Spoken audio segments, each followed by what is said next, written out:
ದೈಹಿಕ ಶಿಕ್ಷಕರು ಅವ್ರ ಕುಟುಂಬ ಮನೆಯಲ್ಲಿ ಆಕಸ್ಮಿಕವಾಗಿ ಅನಿಲ ಸೋರಿಕೆಯಿಂದ ಅವರು ಸುಟ್ಟ ಗಾಯಗಳಿಂದ ಇಲ್ಲಿ ಅಡ್ಮಿಟ್ ಆಗಿದ್ದಾರೆ. ಅದು ಗ್ಯಾಸ್ ಲೀಕ್ ಆಗ್ತಿರೋದು ಅವ್ರ ಗಮನಕ್ಕೂ ಬಂದಿಲ್ಲ, ಅದು ಸ್ಮೆಲ್ಲೂ ಬಂದಿಲ್ಲ ಅಂತ ಹೇಳ್ತಾರೆ. ಅವರು ಕತ್ಲಿರೋದ್ರಿಂದ ಎದ್ದುಬಿಟ್ಟು ಮೊಬೈಲ್ ಟಾರ್ಚ್ ಆನ್ ಮಾಡಿದ್ದಾರೆ, ಅದರಿಂದ ಅದು ಫೈರ್ ತೊಗೊಂಡಿದ್ದಾರೆ. ಸೊ ಅವ್ರ ಧರ್ಮಪತ್ನಿ ಸಿಲಿಂಡರ್ ಸಮೀಪ ಇರೋದ್ರಿಂದ ಅವಳಿಗೆ ಸ್ವಲ್ಪ ಹೆಚ್ಚು ಗಾಯ ಆಗಿದ್ದಾವೆ. ಅದನ್ನು ಬಿಡಿಸ್ಲಿಕ್ಕೆ ಹೋಗಿರ್ತಕ್ಕಂಥ ಅವ್ರ ಹಸ್ಬೆಂಡು ಮತ್ತು ಅವರಿಬ್ಬರು ಸಣ್ಣ ಮಕ್ಕಳು, ಅವ್ರಿಗೂ ಸಣ್ಣ ಪುಟ್ಟದ ಗಾಯಗಳಾಗಿದ್ದಾವೆ. ಅವಳು ಗಂಗಮ್ಮ ಅನ್ನೋದು ಅವ್ರ ಹೆಂಡತಿ, ಅವಳಿಗೆ ಅರೌಂಡ್ ಮೋರ್ ದೆನ್ 50%, 50%ಗಿಂತ ಜಾಸ್ತಿ ಬರ್ನ್ಸ್ ಇದ್ದಾವೆ, ಎಲ್ಲ ಡೀಪ್ ಬರ್ನ್ಸ್ ಇರ್ತಾವೆ. ಮಕ್ಕಳು 8 to 9% ಇದ್ದಾವೆ ಇಬ್ಬರಿಗೂ. ದೆನ್ ಅವ್ರ ಹಸ್ಬೆಂಡ್ ದೈಹಿಕ ಶಿಕ್ಷಕರು, ಅವ್ರಿಗೆ ಅರೌಂಡ್ 15%, 15% ಸುಟ್ಟ ಗಾಯಗಳಿದ್ದಾವೆ. 15-8-9 ಹೆಚ್ಚು ಯಾವುದೇ ತೊಂದರೆಗಳಿಂದ ಗುಣಮುಖರಾಗ್ತಾರೆ. ಸ್ವಲ್ಪ 50% ಡಬೋ ಇರೋರು ಯಾವತ್ತೂ ಸ್ವಲ್ಪ ಡೀಪ್ ಬರ್ನ್ಸ್ ಇರ್ತದೆ.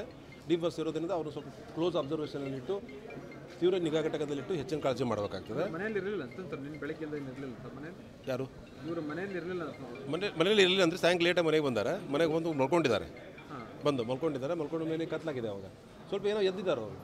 ಎದ್ದು ಆಮೇಲೆ ಅದು ಮೊಬೈಲ್ ಆನ್ ಮಾಡಿದ್ದಾರೆ. ಅವ್ರಿಗೆ ಗ್ಯಾಸ್ ಸ್ಮೆಲ್ ಬಂದಿತ್ತು ಆನ್ ಮಾಡಿಲ್ಲ, ಮೊಬೈಲ್ ಆನ್ ಮಾಡಿದ್ದಾರೆ. ಮೊಬೈಲ್ ಟಾರ್ಚ್ ಆನ್ ಮಾಡಿದ್ದಾರೆ. ಆನ್ ಮಾಡಿದ ತಕ್ಷಣ ಸಡನ್ನಾಗಿ ಫೈರ್ ತೊಗೊಂಡಿದೆ. ಸೋಲಿ ಲೀಕ್ ಆಗ್ತಿರ್ಬೋದು. ಅವ್ರು ಸ್ಮೆಲ್ಲು ಬಂದಿಲ್ಲ ಅಂತ ಹೇಳ್ತಾರೆ ಅವರು. ಸಾಯಂಕಾಲ 6:30 ಸುಮಾರು ಅವ್ರಿಗೆ ಆಗಿದೆ. 6:30 ಸಾಯಂಕಾಲ ಆಗಿದೆ ಸುಮಾರು. ನಮ್ಮಲ್ಲಿ ಸ್ವಲ್ಪ ಅಲ್ಲಿಂದ ಕರ್ಕೊಂಬರೋದು ಅರೌಂಡ್ 8:30, ಅರೌಂಡ್ 8-8:15 ಸುಮಾರು ಇಲ್ಲಿ ಬಂದಿದ್ದಾರೆ. ಮತ್ತು ತಕ್ಷಣ ನಾವು ಅವ್ರನ್ನ ತೀವ್ರ ನಿಗಾ ಘಟಕದಲ್ಲಿ ಎಲ್ಲರೂ ಸಪ್ರೇಟಾಗಿಟ್ಟು ಅವರು ನಮ್ಮ ತಜ್ಞ ವೈದ್ಯರಿದ್ದಾರೆ. First surgeons will take care of burns unit. Immediately burns ತಜ್ಞರು ಬಂದು ಅವ್ರಿಗೆಲ್ಲ ಅಸೆಸ್ಮೆಂಟ್ ಮಾಡಿ, ಬರ್ನ್ಸ್ ಕ್ಯಾಲ್ಕುಲೇಟ್ ಮಾಡಿ, ಅವ್ರಿಗೆ ಬೇಕಾಗಿರೋಂಥ ಔಷಧಿಗಳೇನದ ನೋಡು ತಾಬಿಟ್ಟು ಇಮಿಡಿಯೇಟಾಗಿ ಸ್ಟಾರ್ಟ್ ಮಾಡಿದ್ದೀವಿ. ಈಗಲೂ ಕೂಡ ಅವ್ರನ್ನ ಐಸೋಲೇಷನಾಗಿ ಇಟ್ಟಿದ್ದೀವಿ.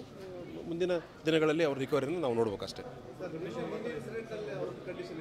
ಒಬ್ಬರು ಹೆಂಡತಿ ಸ್ವಲ್ಪ ಹೆಚ್ಚಿನ ಪ್ರಮಾಣದಲ್ಲಿ ಸುಟ್ಟ ಗಾಯಗಳಿದಾವೆ, ಮೋರ್ ದೆನ್ 50%. ಅವ್ರ ಕ್ಯಾಲ್ಕುಲೇಷನ್, ಇವತ್ತಿನ ಕ್ಯಾಲ್ಕುಲೇಷನ್ ಪ್ರಕಾರ 60-65% ಬರಲಿದೆ ಅಂತಕೊಂಡು ತಜ್ಞ ವೈದ್ಯರು ಹೇಳಿದರು.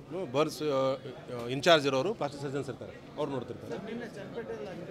ನಿನ್ನೆ ಬೆಳಗ್ಗೆ ಆಗಿರೋದು ಅದು ಒಂದು ಸಪ್ರೇಟ್ ಇನ್ಸಿಡೆಂಟು. ಅದು ಒಂದು ಗುರುನಾಥ್ ಅನ್ನೋದು ಒಂದು ಫ್ಯಾಮಿಲಿ, 3 ಜನ ಬೆಳಗ್ಗೆ ಸಿಲಿಂಡರ್ ಸ್ಫೋಟಗೊಂಡಂತ ಹೇಳ್ತಾರೆ. ಅವರು ಬಂದು ಅಡ್ಮಿಟ್ ಆಗಿದ್ದಾರೆ. ಅದರಲ್ಲಿ ಒಬ್ಬನಿಗೆ ಜಾಸ್ತಿ ಪ್ರಮಾಣದ ಗಾಯಗಳಿದಾವೆ, 50%ಗಿಂತ ಜಾಸ್ತಿ ಇದಾವೆ. ಒಂದು ಮಗು ಇದೆ 8 ವರ್ಷದ್ದು, ಅದಕ್ಕೊಂದು 8 to 10% ಬರ್ನ್ಸ್ ಇದೆ. ಇನ್ನೊಬ್ಬರು ಅವ್ರು ಅಡ್ಡಾಡ್ತಾ ಇದ್ದಾರೆ, ಅವ್ರಿಗೊಂದು 5 to 10% ಇದೆ. ಇಬ್ಬರದು ಏನು ತೊಂದರೆ ಇಲ್ಲ.